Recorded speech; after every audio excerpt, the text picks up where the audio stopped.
యుద్ధము యెహోవాదే, యుద్ధము యెహోవాదే, అదే యుద్ధము యెహోవాదే, యుద్ధము యెహోవాదే. రాజులు మనకెవ్వరు లేరు, శూరులు మనకెవ్వరు లేరు, రాజులు మనకెవ్వరు లేరు, శూరులు మనకెవ్వరు లేరు. సైన్యములకు అధిపతి అయిన యెహోవా మన అండ, సైన్యములకు అధిపతి అయిన యెహోవా మన అండ. యుద్ధము యెహోవాదే, యుద్ధము యెహోవాదే, యుద్ధము యెహోవాదే, యుద్ధము యెహోవాదే.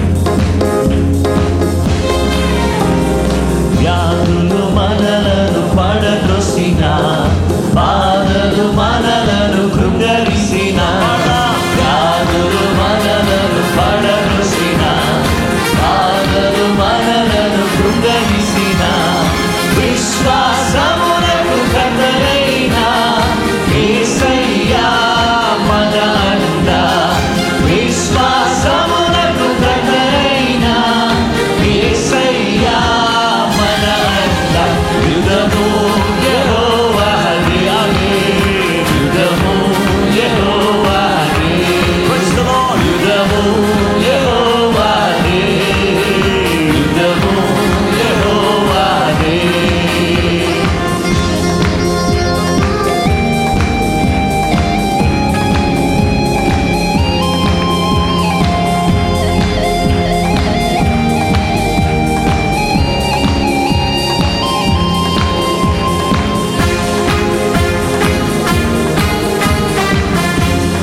ఎరుకో గోడలు ముందున్న ఎర్ర సముద్రం ఎదురైన అద్భుత దేవుడు మనకున్న భయం లేదు మనకి.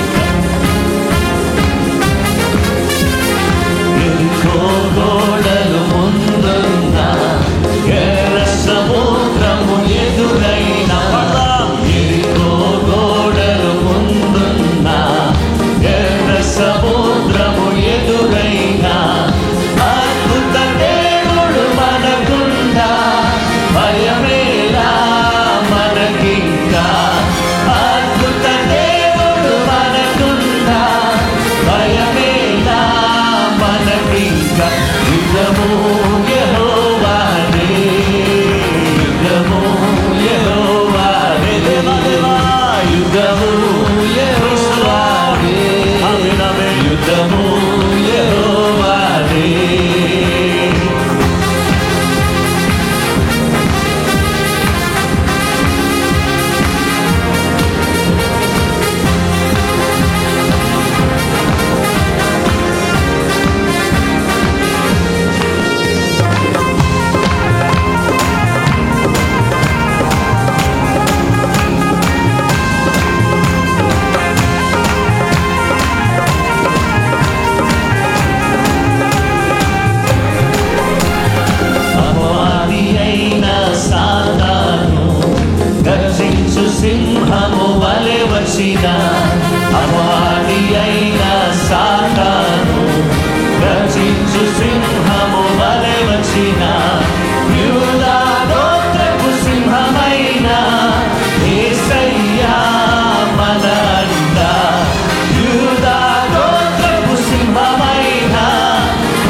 మరణము జయించి తిరిగి లేచితివే, నాకు తోడుగా పరిశుద్ధాత్మనిచ్చితివే.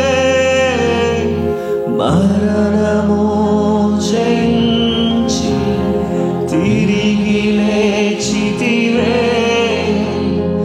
నాకు తోడుగా పరిశుద్ధాత్మనిచ్చితివే.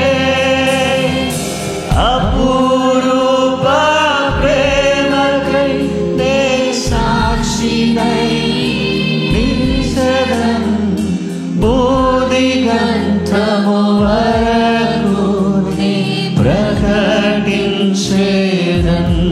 దేవా అపురూప ప్రేమకై నే సాక్షినై నిలిచెదన్, బోధిగంతము వరకు నీ ప్రకటించెదన్. నా జీవం నా సర్వం నీవే దేవా. నా జీవం నా సర్వం నీవే దేవా. నా కొరకే బలి అయిన గొర్రె పిల్ల, నా కొరకే రానున్న ఓ మెస్సయ్యా.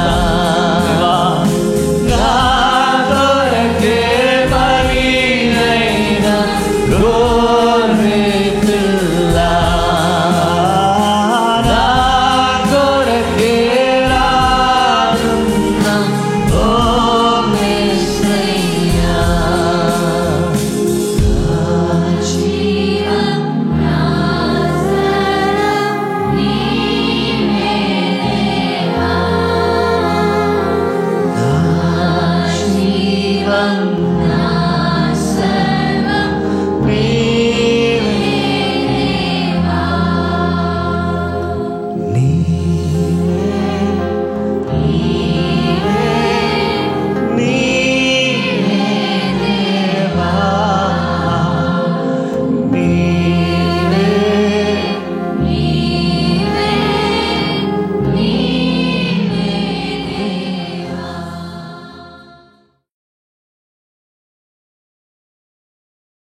క్రీస్తునందు ప్రియమైన సహోదరి సహోదరులారా, ప్రభువైన యేసుక్రీస్తు నామములో మీకు అందరికీ శుభములు వందనాలు తెలియజేస్తున్నాను.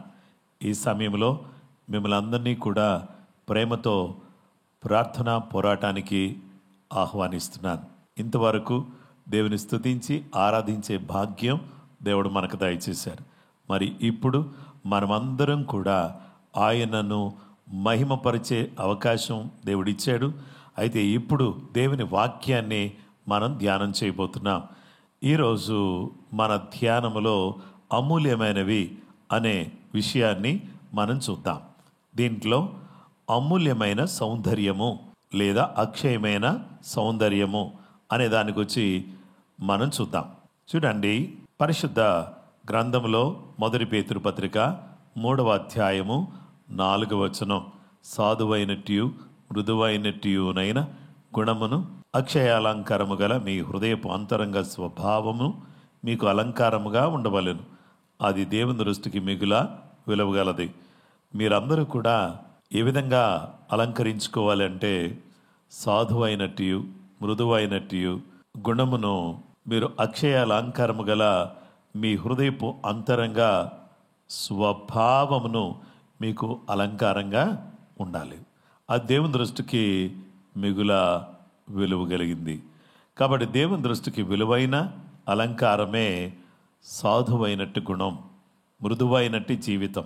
ఈ అక్షయ అలంకారాన్ని దేవుని పిల్లలు కలిగినటువంటి వారిగా ఉండాలి. యెషయా గ్రంథం 28:16లో ప్రభువు యెహోవా ఇలాగ సెలవిచ్చుచున్నాడు, సియోనులో పునాదిగా రాతిని వేసిన వాడు నేనే, అది పరిశోధింపబడిన రాయి, అమూల్యమైన తెల్లరాయి, బహు స్థిరమైన పునాది అయిన మూలరాయి అయినది. విశ్వసించువాడు కలవరపడడు. ఎందుకంటే సియోనులో దేవుడు రాయిని ఏర్పాటు చేశాడు. ఆ ఏర్పాటు చేయబడినటువంటి రాయి ఎలాంటిది అంటే అది స్థిరమైనది. ఆ స్థిరమైన రాయి నందు ఎవరైతే అమూల్యమైన ఆ రాయి యందు విశ్వాసం ఉంచుతారో వాళ్ళు పరిపూర్ణమైనటువంటి సౌందర్యం కలిగిన వారిగా ఉండగలుగుతారు. ఆ తరువాత ఆయన బిడ్డలమైనటువంటి మనకు పరిపూర్ణ సౌందర్యంతో పాటు అమూల్యమైన సౌందర్యంతో పాటు అమూల్యమైన వాగ్దానాన్ని దేవుడు మనకు చేస్తున్నాడు. ప్రెషస్ ప్రామిస్, అమూల్యమైన వాగ్దానం. 2వ పేతురు పత్రిక 1వ అధ్యాయం 1వ వచనంలో యేసుక్రీస్తు దాసుడును అపోస్తలుడైన సీమోను పేతురు మన దేవుని యొక్కయు రక్షకుడైన యేసుక్రీస్తు యొక్కయు నీతిని బట్టి మా వలనే అమూల్యమైన విశ్వాసం పొందిన వారికి శుభమని చెప్పి వ్రాయినది. దేవుని బిడ్డలారా, ఈరోజు పరిశుద్ధ గ్రంథంలో నుండి 2వ పేతురు పత్రిక 1వ అధ్యాయము 2వ వచనం నుండి 3వ వచనం వరకు తన మహిమను బట్టియు గుణాతిశయమును బట్టియు మనల్ని పిలిచిన వాని గురించిన అనుభవ జ్ఞాన మూలముగా ఆయన దైవ భక్తి, ఆయన దైవ శక్తి జీవమునకును భక్తికిని కావలసిన వాటన్నిటినీ మనకు దయచేయుచున్నందున దేవుని గూర్చినట్టు మన ప్రభు అయిన యేసుక్రీస్తును గూర్చినట్టునైన అనుభవ జ్ఞానము వలన మీకు కృపయు సమాధానమును విస్తరించును కాక. 4వ వచనం ఆ మహిమ గుణాతిశయములను బట్టి ఆయన మనకు అమూల్యములను అత్యధికములునైన వాగ్దానములను అనుగ్రహించి ఉన్నాడు. దురాశను అనుసరించుట వలన లోకమందున్న భ్రష్టత్వమును ఈ వాగ్దానముల మూలముగా మీరు తప్పించుకుని దేవ స్వభావమునందు పాలివారుగునట్లు వాటిని అనుగ్రహించెను. వాగ్దానములు ఏం చేసేవి? అమూల్యమైన అత్యధికములైన వాగ్దానాలను దేవుడు తన బిడ్డలమైనటువంటి మనకు అనుగ్రహించాడు. ఈ వాగ్దానాలు ఏం చేస్తాయి అంటే భ్రష్టత్వము నుంచి ఈ వాగ్దానము మూలముగా మీరు తప్పించుకుంటారు. భ్రష్టత్వము అనేటటువంటిది నాశనము అనే దాన్ని మీరు తప్పించుకుంటారు. ఆ తర్వాత వాగ్దానాలు అనగా దేవుని వాగ్దానాలు భ్రష్టత్వమును తప్పిస్తాయి. ఆ తరువాత ఏం చేస్తాయి అని అంటే దేవ స్వభావములో పాలివారయ్యేటట్టుగా చేస్తాయి. గనుక ఈరోజు ఈ అమూల్యమైనటువంటి వాగ్దానాలు దేవుడు మనకిచ్చాడు తప్పించుకోవడానికి, దేవ స్వభావంలో పాలివారం అవడానికి. ఎప్పుడైతే దేవ స్వభావంలో పాలివారం అయ్యామో అప్పుడు ఏం జరుగుతుంది అని అంటే దేవుని బిడ్డలారా, మనము దేవునితో మమేకమై జీవించేటట్టుగా దోహదపడుతుంది. అమూల్యమైన అలంకారం, అమూల్యమైన వాగ్దానాలు. ఇక 3వదిగా అమూల్యమైన ఫలములు. ద్వితీయోపదేశ కాండం 33వ అధ్యాయం 10 నుండి 13 వచనాలు. వారు యాకోబునకు నీ విధులను, ఇశ్రాయేలునకు నీ ధర్మశాస్త్రమును నేర్పుదురు. నీ సన్నిధిని ధూపమును, నీ బలిపీఠం మీద సర్వాంగ బలిని అర్పించుదురు. యెహోవా అతని బలమును అంగీకరించుము, అతడు చేయు కార్యమును అంగీకరించుమి. అతని విరోధులు అతని ద్వేషించు వారును లేవకుండానట్లు వారి నడుములను విరగొట్టుము. బెన్యామీనును గూర్చి ఇట్లనెను, బెన్యామీను యెహోవాకు ప్రియుడు, ఆయన యొద్ద అతడు సురక్షితముగా నివసించును. దినమెల్లా ఆయన అతనికి ఆశ్రయమగును, ఆయన భుజముల మధ్య అతడు నివసించును. యోసేపును గూర్చి ఇట్లనెను, ఆకాశ పరమార్థము వలన, మంచు వలన, క్రింద కృంగియున్న అగాధ జలముల వలన, సూర్యుని వలన కలుగు ఫలములోని శ్రేష్ఠ పదార్థముల వలన, చంద్రుడు పుట్టించు శ్రేష్ఠ పదార్థముల వలన, పురాతన పర్వతముల శ్రేష్ఠ పదార్థముల వలన, నిత్య పర్వతముల శ్రేష్ఠ పదార్థముల వలన, సంపూర్ణముగా ఫలించు భూమికి కలిగిన శ్రేష్ఠ పదార్థముల వలన యెహోవా అతని భూమిని దీవించును. పొదల్లో నుండి నా వాని కటాక్షము యోసేపు తల మీదికి వచ్చును, తన సహోదరులో ఖ్యాతి నొందిన వాని నడినెత్తి మీదికి అది వచ్చును. దేవుని వాక్యాన్ని మనం చూస్తే ఇక్కడ దేవుడు యోసేపును ఫలించే కొమ్మగా చేశాడు.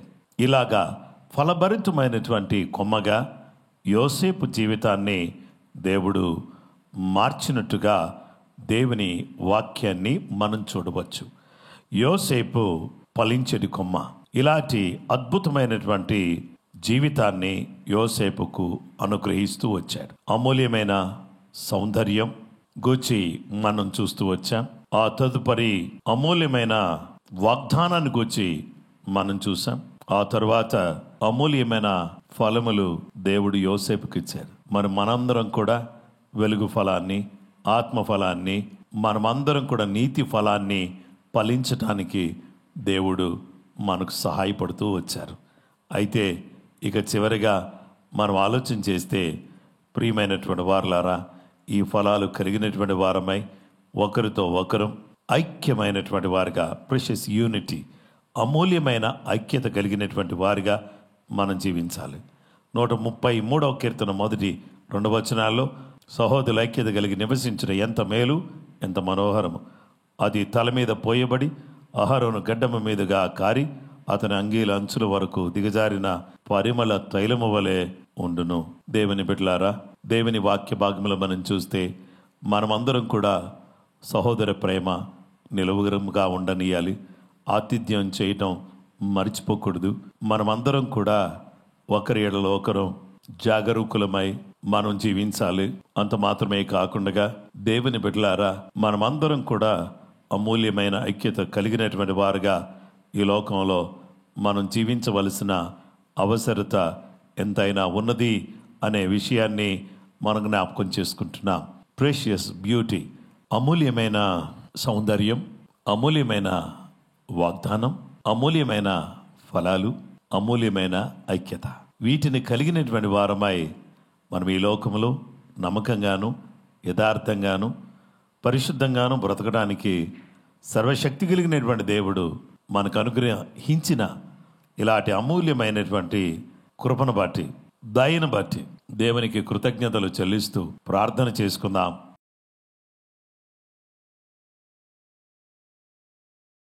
ప్రభువా నీకు వందనాలు, ప్రభువా నీకు వందనాలు. అమూల్యమైన అనేక విషయాలు మాకు నేర్పిస్తూ వచ్చారు. అందరు బట్టి నీకు స్తోత్రం. ఈ లోకంలో ఇహలోక సౌందర్యం మీద ఆధారపడేవాళ్ళగా కాకుండా ఆత్మ సంబంధమైనటువంటి అమూల్యమైన, ప్రశస్తమైన, అక్షయమైన అలంకారం కలిగిన వారుగా, మీరు మా రాజు, మా సౌందర్యాన్ని కోరినవాడు, మీకు తగినట్టుగా మేము జీవించడానికి సహాయం చేయండి. అమూల్యమైన వాగ్దానాలు కలిగిన వారమా నైనా మేము జీవించడానికి కృపానుగ్రహించండి. అమూల్యమైనటువంటి ఫలములు కలిగి యోసేపు వలె ఫలించడానికి సహాయపడండి. అలాగే అమూల్యమైన ఐక్యతను కలిగి నాయనా నీ ఆశీర్వాదం, శాశ్వత జీవం మా దగ్గరే ఉండేటట్టుగా మేము బ్రతకడానికి సహాయం చేయమని ఈ ఉదయకాలం మీ బిడ్డలందరినీ కూడా నీ ఆశీర్వాదాలతో, దీవెనలతో నింపుమని క్రీస్తు పరిశుద్ధ నామములో ప్రార్థించి అడుగుచున్నాము తండ్రి, ఆమేన్. క్రీస్తునందు ప్రియమైన సహోదరి సహోదరులారా, మిమ్మల్ని అందరినీ ఈ ఉదయకాలం అభినందిస్తున్నాను. ఈ కార్యక్రమాన్ని వీక్షించినందుకు మీకు వందనాలు. దయచేసి ఈ కార్యక్రమాన్ని లైక్ చేయండి, షేర్ చేయండి, ఈ ఛానల్ని సబ్స్క్రైబ్ చేయండి. దేవుని రాజ్య వ్యాప్తిలో మాతో కలిసి చేతులు కలపండి. దేవుని రాజ్య విస్తరణ కొరకై మనం అందరం కలిసి ప్రయాసపడదాం. కృప మీకు తోడైనను గాక. అందరికీ ప్రైజ్ ద లార్డ్.